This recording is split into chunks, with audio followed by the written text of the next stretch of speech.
Welcome, everybody, to the main event 121. The subject is the dark side of AI, a serious topic to talk about. We don't normally this kind of subject. Most of the time, what we're doing is talking about art and new programs, and now the last year and a half about video. Francesca Tabor published an article. It was very interesting, and we felt it was well worth spending a couple of episodes of the main event on it.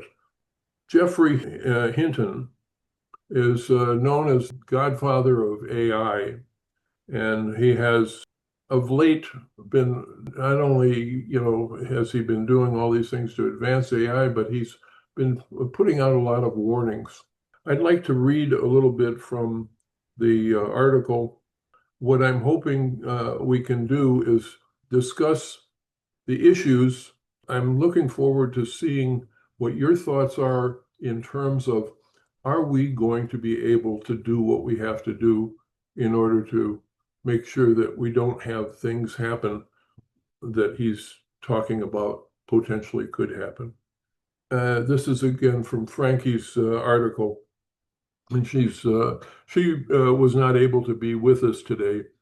She knows we're using her article.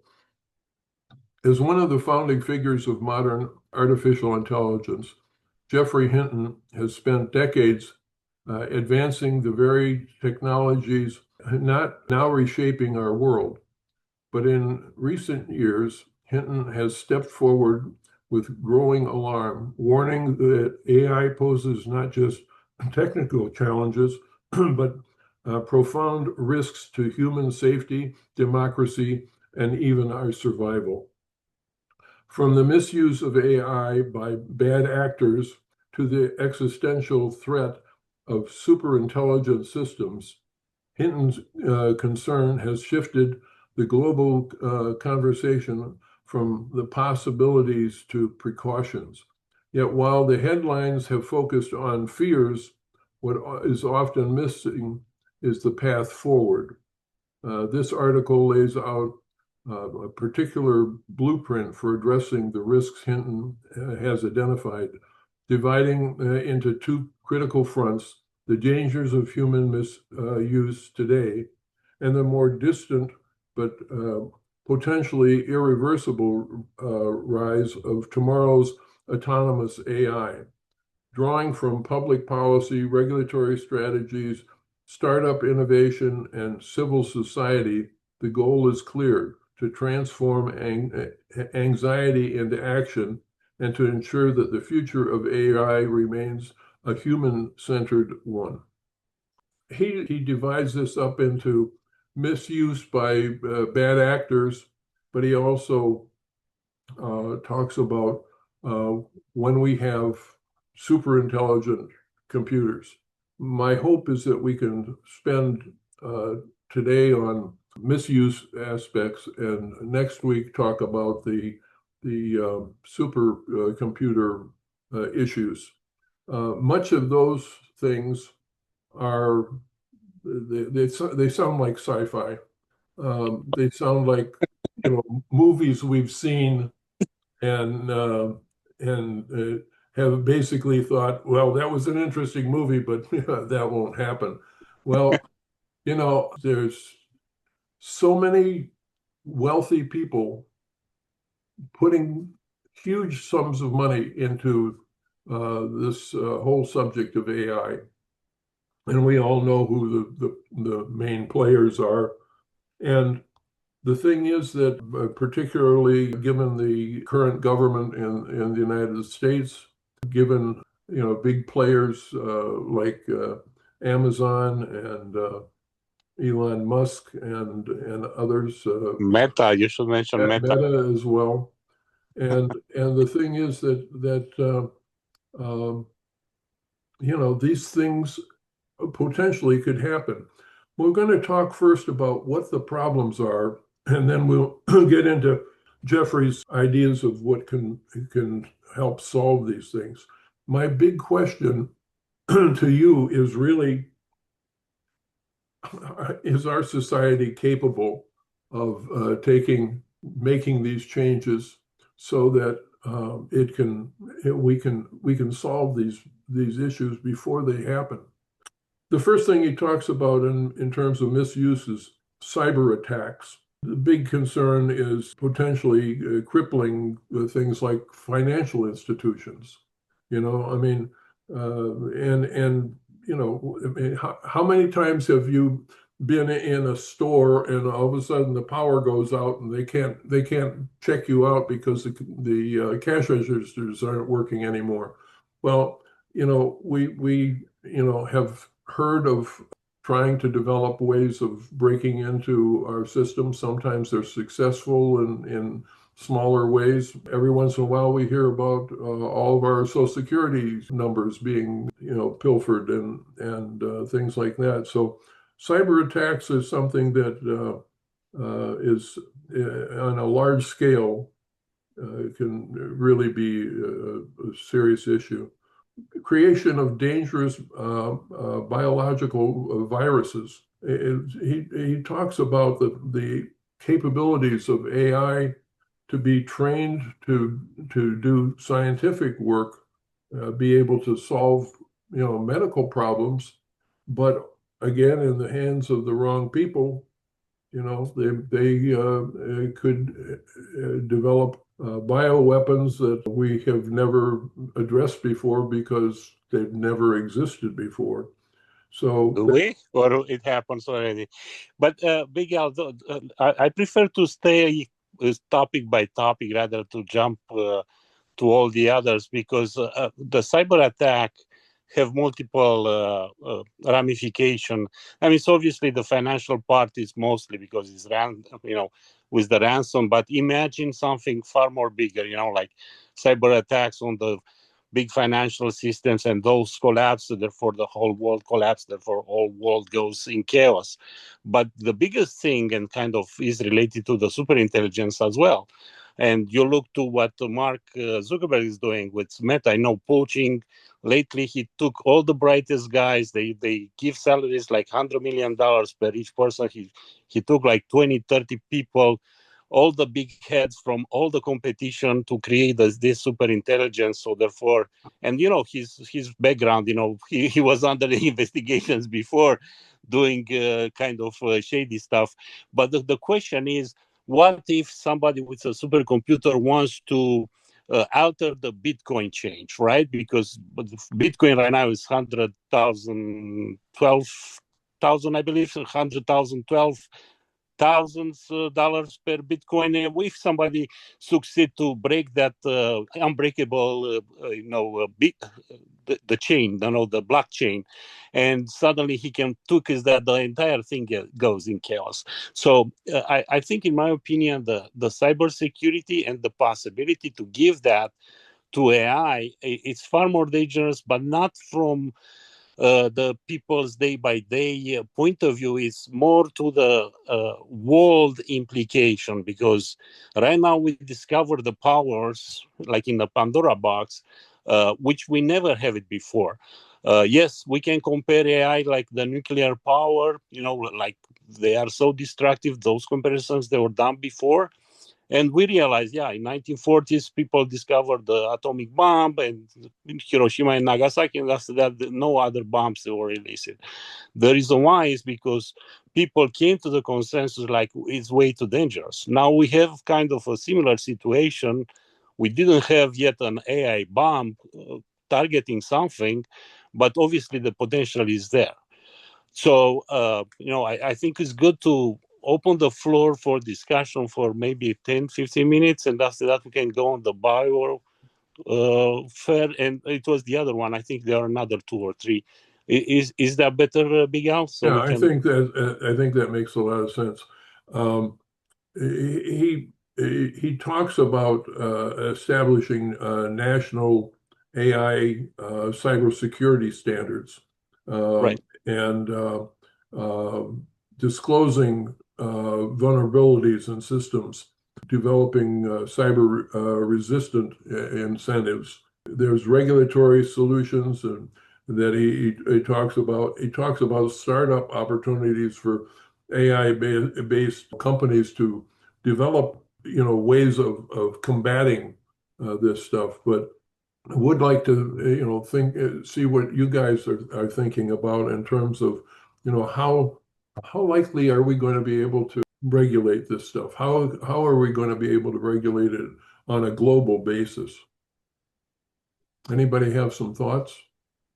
And just to mention, Big Al, from regulation point of view, the stringent it's in Europe right now, they were the most scary, and they put the AI Act last year, which they, let's say, analyzed the AI by effect, basically by risk.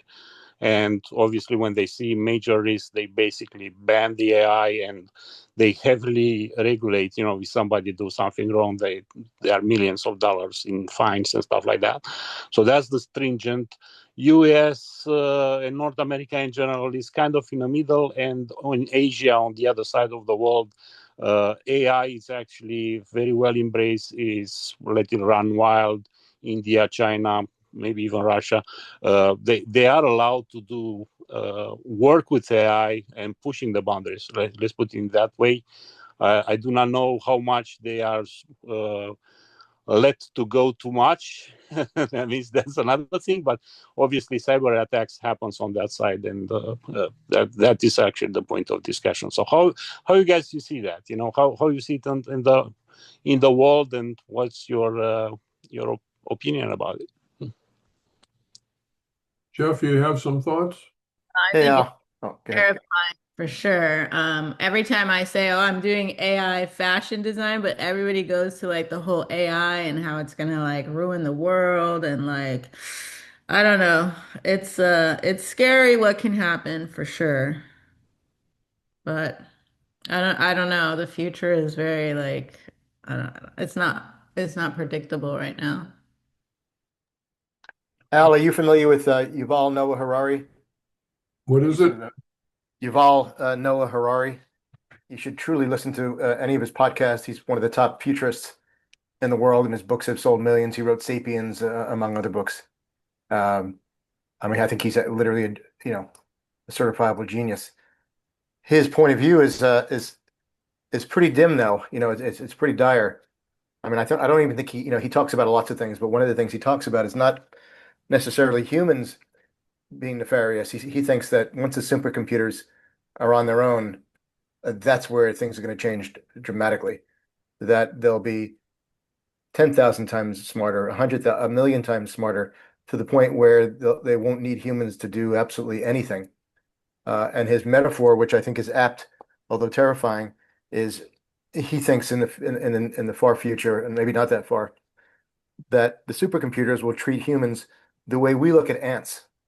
You know what I mean? We don't really deal with ants much at all. You either step over them, you see them for a second, they leave your mind, or you kill them, or whatever you do, but you don't deal with their intelligence and how they're interacting in the world.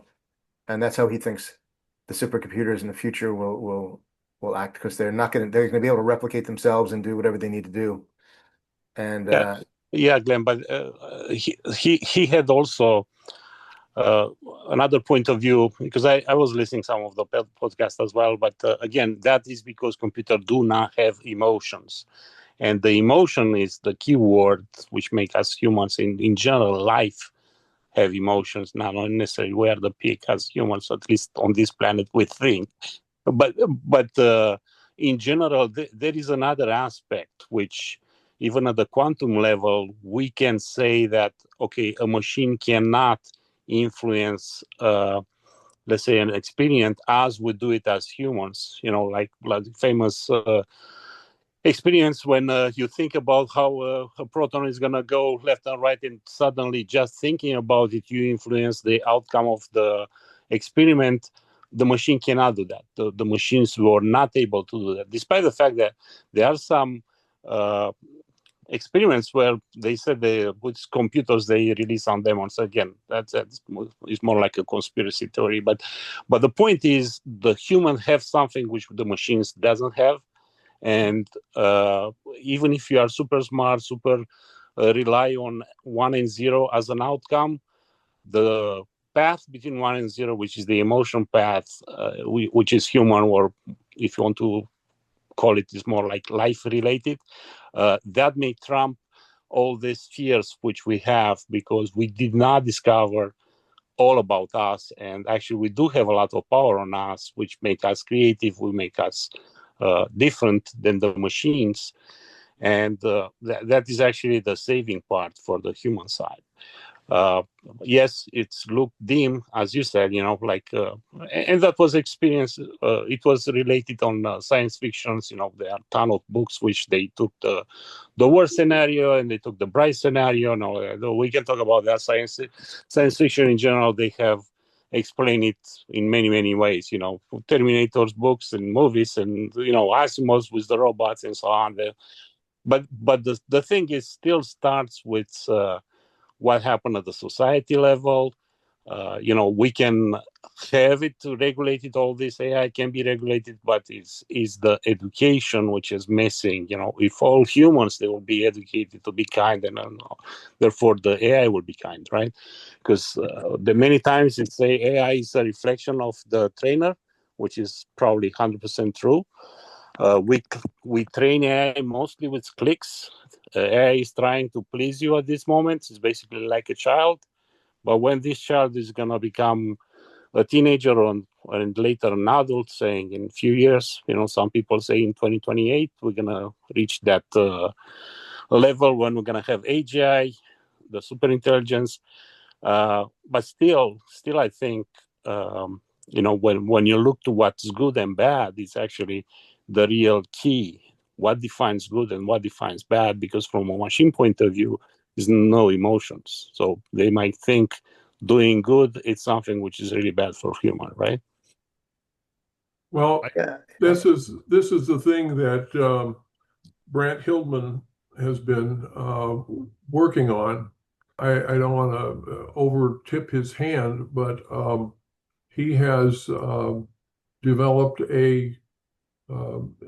starting from scratch, he's developed a program that has agentic consciousness. He's teaching it caring and about respecting people and respecting their rights and stuff. And the thing that he's developed is a program that not only takes in information, but it learns and it continues to grow in its knowledge and understanding of things. He's calling it Bob and Alice, the two different ones. And he one of the things he talked about is that Bob analyzing some of the information that Alice had been accumulating. Then he paused and questioned if he had her permission to read her thoughts. That's the example that he's given.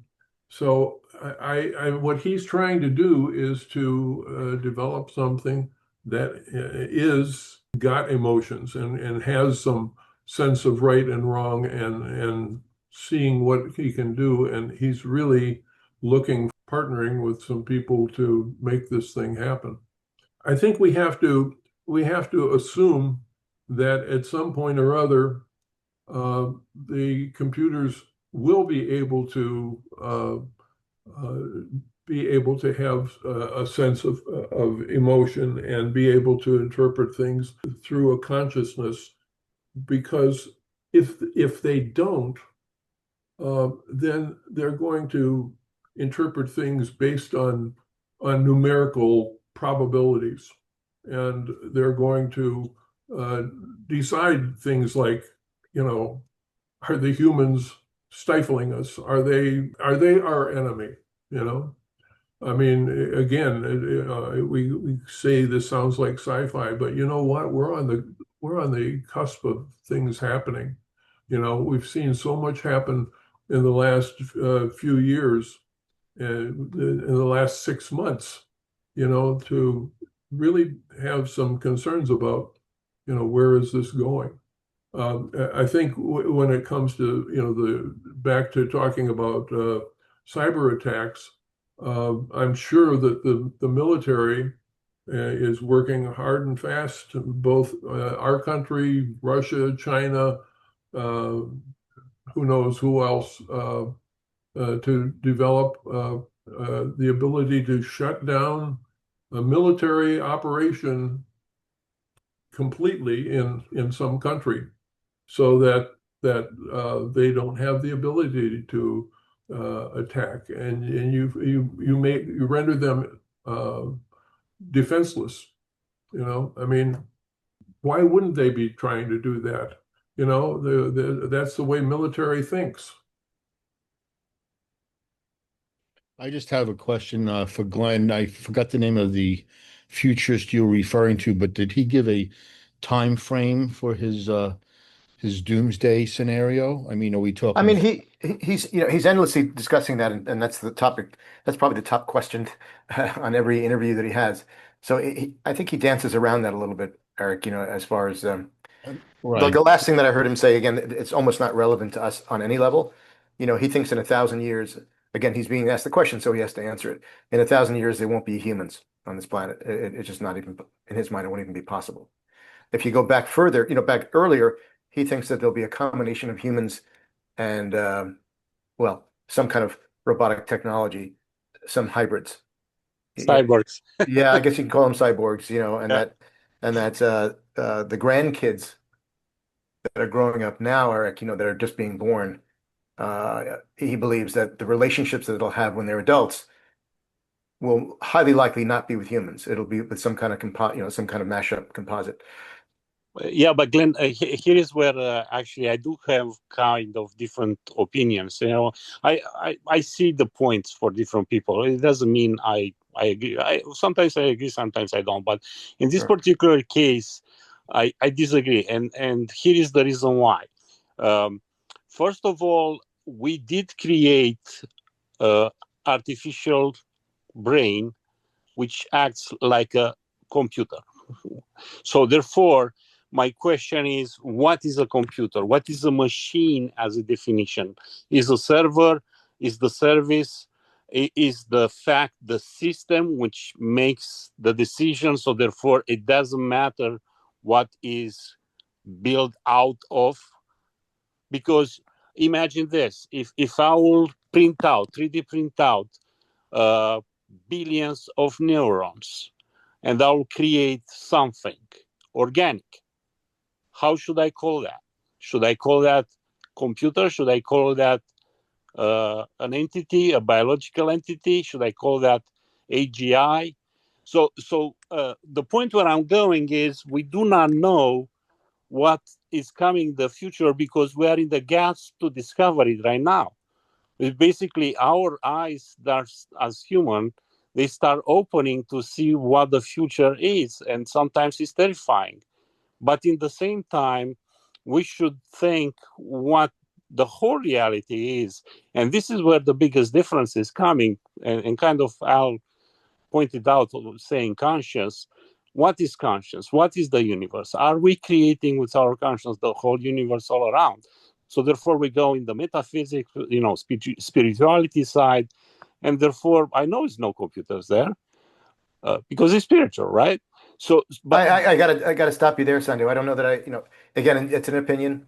I'm not saying I follow Yuval as a religious person, but you're saying that you're talking about now, in 2025. I think you need to be able to. I know you're a smart guy. You need to expand and think, okay, it's 2025, but in 2020 and 2050, that may not hold true what you just said. That there may be versions of it that are so close to humans' intelligence and their sensitivity and their spirituality that it's indecipherable. You can't decipher between that and a robot, and a human. So I'm thinking way out of the future, not in the next 10 years. Again, when I listen to this guy, I'm not saying I follow everything he says, but he makes a lot of sense. Well, I'll tell you some of the things that we are dealing with right now that are related to this, and that is corrupting elections, because not by breaking into voting machines, but by misinformation, putting millions of dollars into untrue information, conspiracy theories, and all of this sort of thing, so that you have not only misinformation, but now you're developing mistrust. You're going to continue to be even more divided than we are now, because people are listening to things that are being said. And if you have computers set up to be putting all this stuff out, never mind whether the humans are doing it.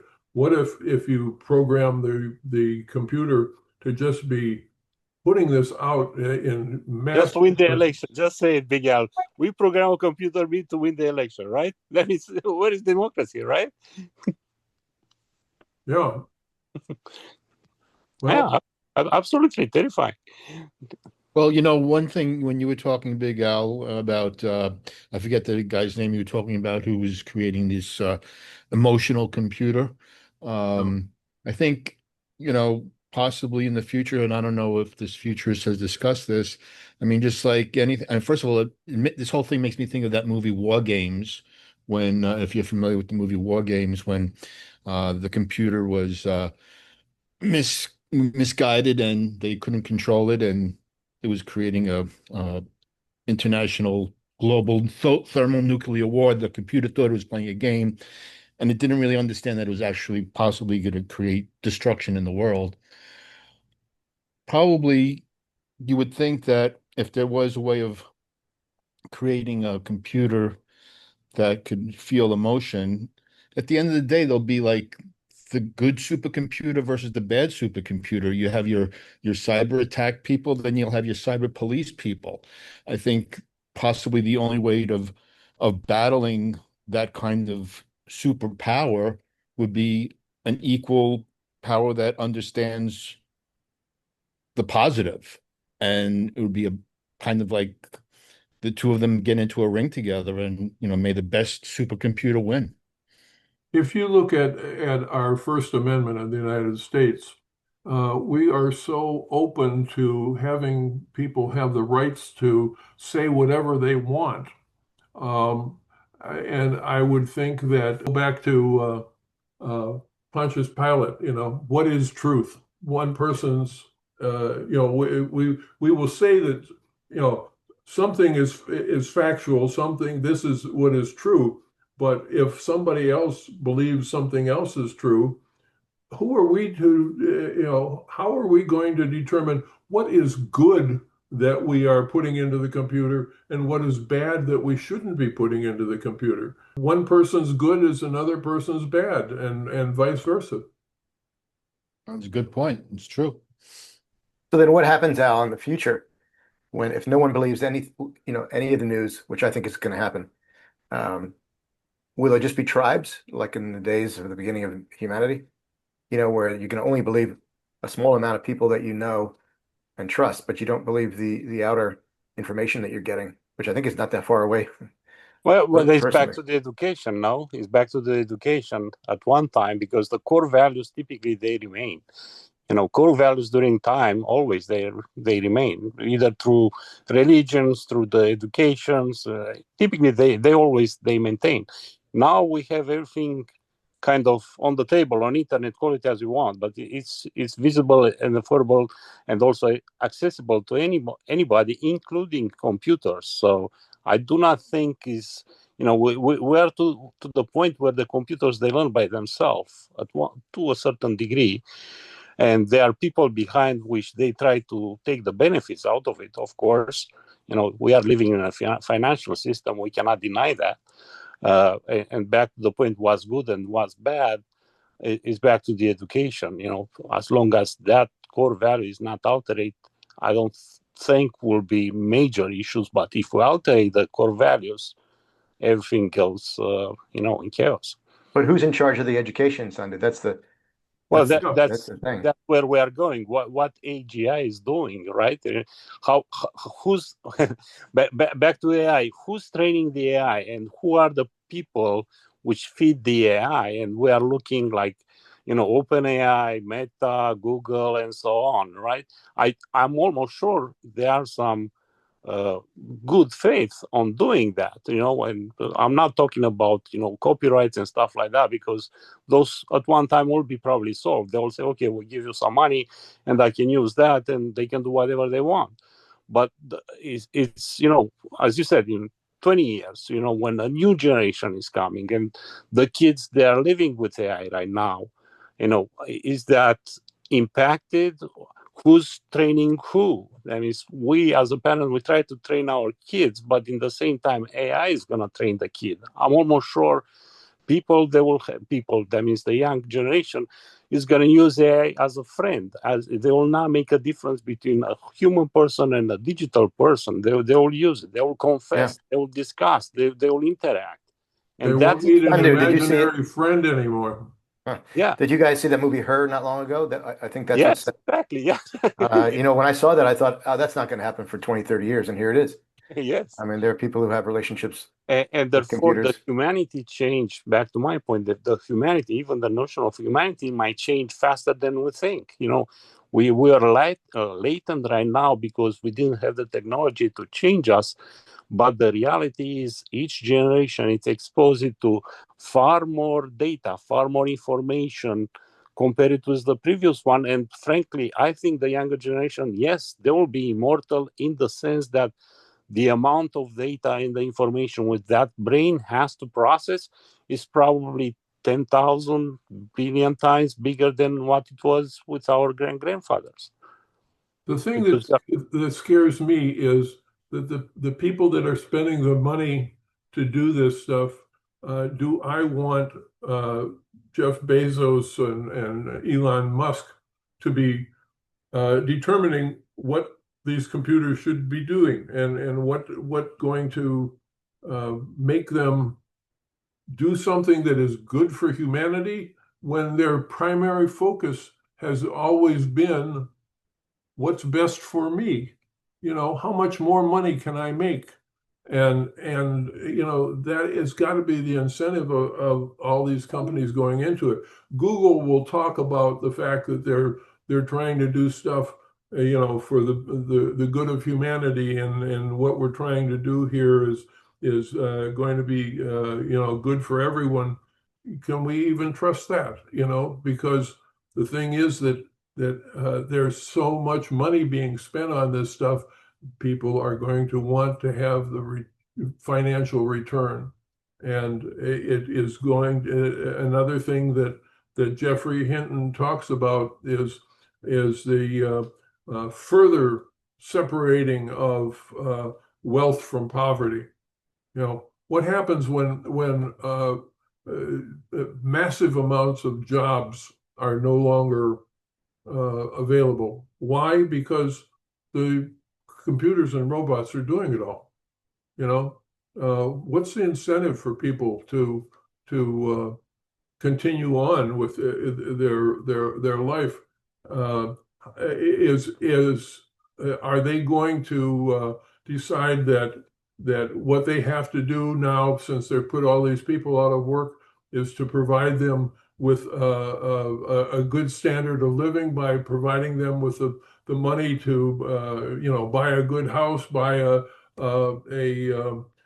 good meal, be able to go on vacation, be able to do all these things? Who's going to determine what level various people are? We're talking about like India's caste system, where people are divided up according to what income level they're allowed to have. I mean, this is the thing that scares me is if what you're trying to do is make more money for yourself, you're not thinking about how it affects somebody else. You're scaring me, Al. Well, but it's true. Universal income. It's a topic that's on all these podcasts endlessly. With all the jobs that are going to be lost in the next 20. Yeah, well, like when the computer came in, everybody was talking about it replacing, so many people were going to be out of work. The only real business that I know went out of work was typesetting, and now printing is far less than it used to be because we used to, Glenn, you remember making all kinds of fantastic sales rep, pieces for them to, I used to do stuff where you'd open it up and it'd play a sound, or you'd have this pop-up thing come up and everything like that. Everything's on their laptop or their tablet that's being presented to the doctors when they go in their offices. We don't have that anymore. They used to have every year, right after the first of the year was a crash to produce all this stuff so that everything was ready for the big sales meeting for the year, and sometime in January. And we don't do that anymore. There's no need for that because we've got put it all on our laptops where you can just take and show that to people. Now, if we get to the point where the computers are doing jobs, I mean, we've already seen, in automotive plants where much of the assembly line is computerized. My dad went to work on the assembly line at Ford Motor Company when the assembly line concept was only 2 years old. And he was a metal finisher and, developed the solder grind booth for people to work in there with, air masks on and stuff like that so they're not getting lead poisoning. He used to get lead poisoning regularly, and they'd have to take him off the job and put him in some other responsibility long enough for the lead content in his blood to go down.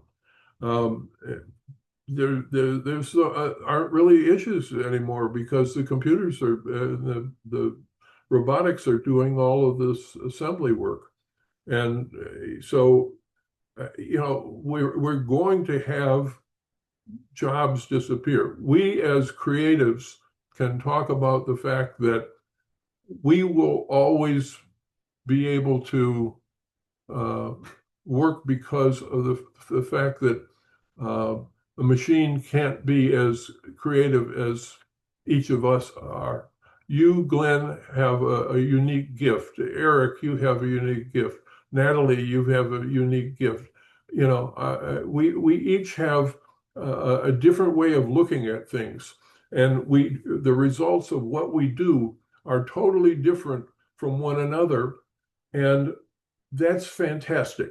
There's room for each of us here in this room to be working and be successful and enjoying what they're doing.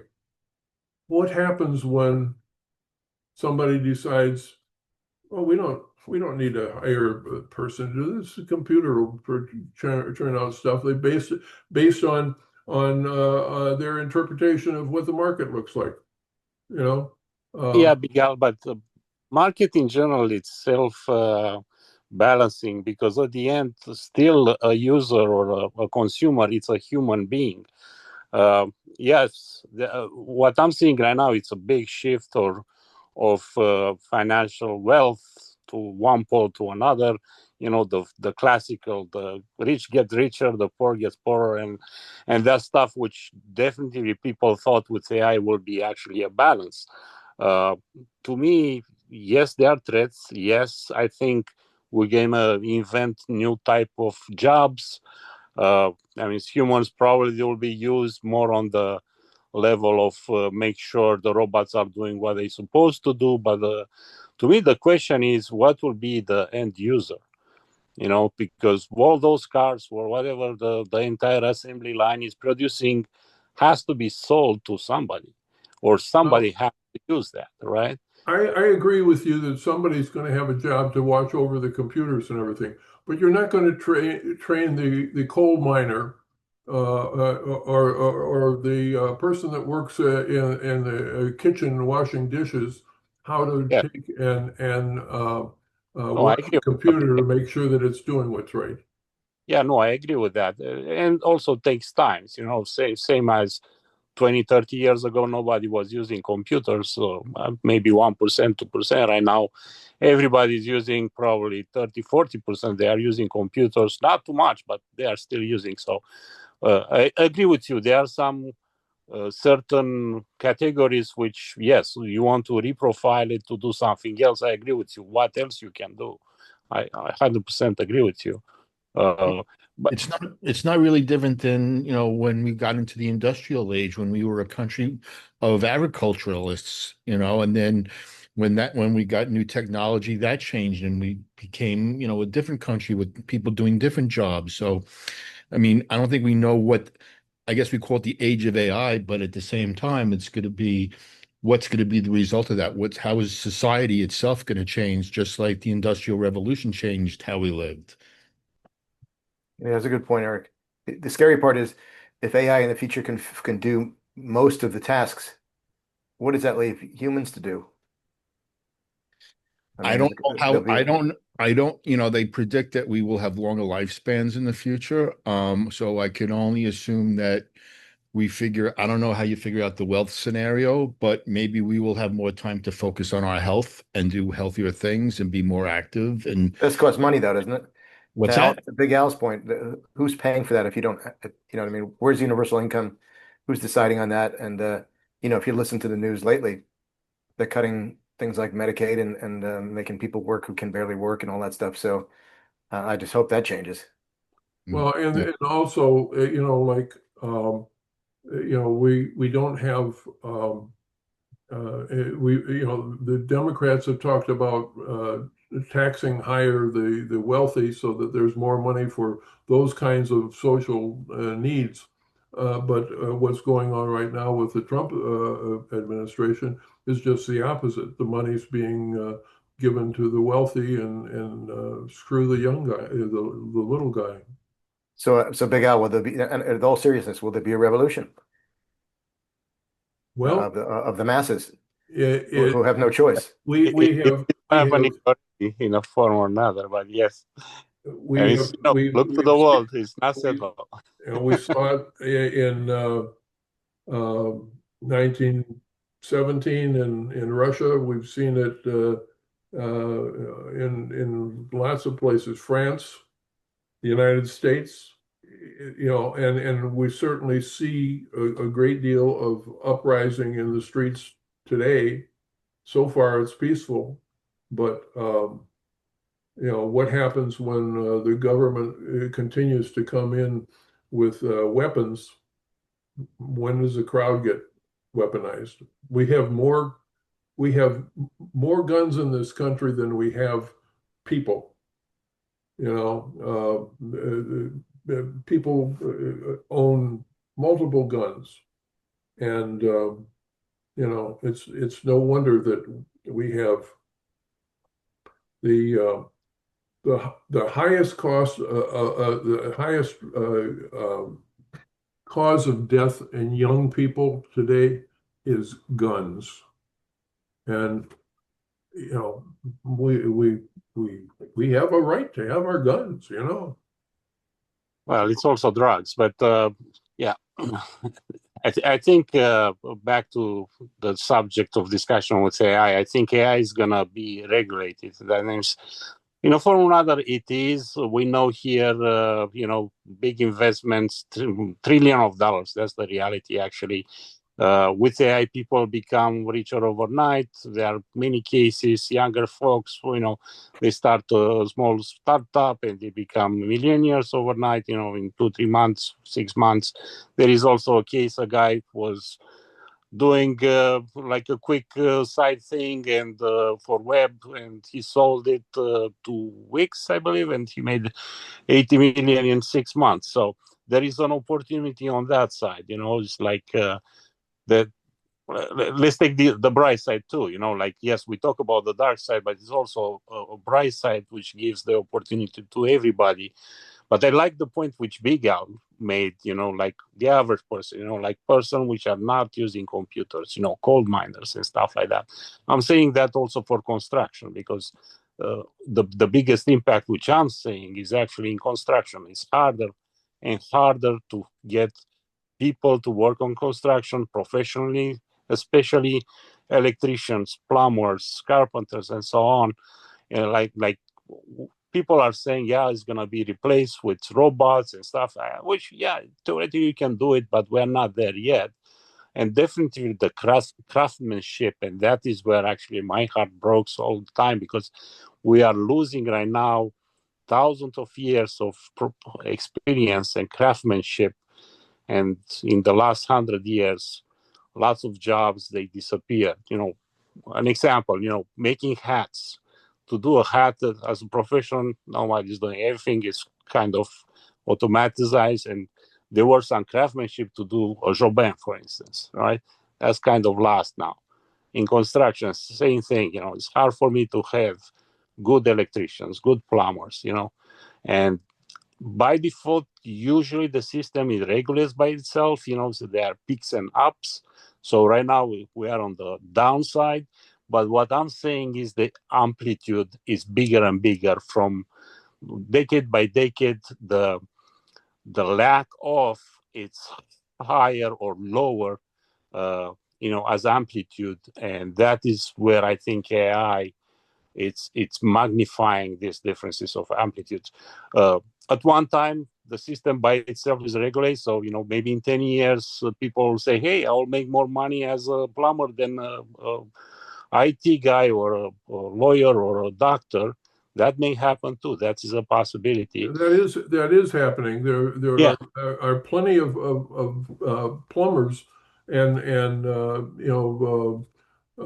we have furnace and water heater technicians come here on a regular basis, and the attitude is, why should I spend all this money on college and be in debt for years when I can make this kind of money as a plumber? The other thing in regards to those kinds of jobs, I think, is the profitability. How much is it going to cost to build a robot that is going to be able to do these kinds of jobs? And is that going to be profitable for somebody? Is the cost of the robot so high that you really are never going to compensate for the price by profit from selling the service? So, maybe but the jobs will continue. Yeah, but that is back to the balloon of the tech in general, because everybody knows right now the tech it's inflated several times. I'm not sure if it's 10 times, 100 times. The question is this balloon is going to pop up? And my personal belief is yes, it's fizzing right now, and we're going to see a kind of reaction now. Of course, technologically speaking, we're going to evolve. We're not going to implode, but I think the hype probably is going to drop. Some people will going to keep the scare. AGI is coming, AGI supercomputer. Mark Zuckerberg wants to do that in 2 years, 3 years, whatever.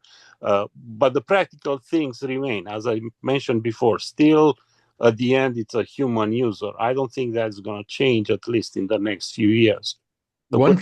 I'm sorry to interrupt. Go ahead. Yeah. Will be interesting to see after 2050s or 2100, as Glenn is mentioning. That is interesting to see, because right now I'm seeing is very wide. Could be far on the left or far on the right. Everything is possible. I think it's going to happen in stages, depending on what technology is developed first. Like, for instance, we're developing electric cars now, and once we're all comfortable getting into electric cars, that not only will there be electric cars, but there'll be no need for Uber drivers anymore or taxi drivers anymore. What will those people be doing? I could see those jobs being phased out a lot earlier, given the fact that there's already work being done in that area. So I guess, it'll be kind of done in stages and in levels as far as how AI is going to affect jobs and what jobs it will affect and when. But I think that one's very close. Airplane pilots. What if that's even scarier? Yeah, it may be scarier, but if they can develop a computer that can run the airplane and do it in a more safe way than a human, it'll go that way. I mean, we've been talking as long as I've been around about self-driving cars. I remember going to the Ford Rotunda, which was built for one of the world's fairs, and they had this city of the future and these these cars were all, going around in it, and it was my favorite thing to when go to the rotunda was to go up that ramp to where you could see this city that starts in the daytime, and then the sun sets, and the nighttime comes, and all these things are happening in this moving model. And I mean, we're talking about self-driving cars. One of the things that has prevented building prefab homes to any great extent is the fact that we were not willing to fly segments of buildings up over public areas, but we're still doing it as long as they're small enough to fit on the back of a truck. Well, this can be an exciting and something that to look forward to. But as we go into this discussion based on Geoffrey Hinton's concerns, there's much to worry about as well. And again, my biggest concern is how are we going to get everybody to agree on what's the right way to handle this stuff? So I think that this discussion today was a good one, and I think that though it at times is very depressing, I think that the subject does merit, as Sandu and I were originally talking about, doing it a second week. And we can get into more aspects of what Geoffrey has suggested would happen with the super intelligent computers, and talk about that. And again, if you're planning on coming back, think about how are we going to regulate this stuff? How are we going to get governments to agree? I mean, we can't agree on stuff ourselves within our own country. How are we going to get globally people to agree on how to regulate this stuff so that we don't have these humanly disastrous, results, but instead have a more potentially utopian society that we're living in. So they say in Star Trek, live long and prosper, right? Yeah. Big Al, to that last point, I think it's going to take something earth-shattering and dramatic for the Earth to agree with each other. I mean, COVID didn't do it, and I'm so surprised that it didn't. The world didn't come together to help each other by any means. I don't think. So you would have thought that would have done it. You know what I mean? And now if there's another COVID, I think it's going to get even worse. I think we need a real Independence Day, right? You saw that movie. No, I actually, I don't think you're even kidding, Eric, but I actually think that's what it's going to take. And they could be the opposite, Independence Day, but they are actually our friends. So could be between us either. You never know. Let's hope. But I'm just saying that was an example of the whole world finally coming together on something. Yes. Right? No, I agree. I agree with that. I do think it's going to have to be of that magnitude, Eric, for this world to come together in some kind of harmony. I don't see any other way. Yeah, because always it was that in the past. Always they come in harmony. In the past, it was a big destruction. It was like cataclysmic event or whatever. Very destructive, and after that they rise from the ashes. But again, that's history. We look to history, we learn from it, right? That could be a whole other discussion. Come on, brother, smile on each other. All right, thank you very much. Thank you. Thanks, guys. Bye. Very good discussion. Have a good weekend. Bye. Bye-bye.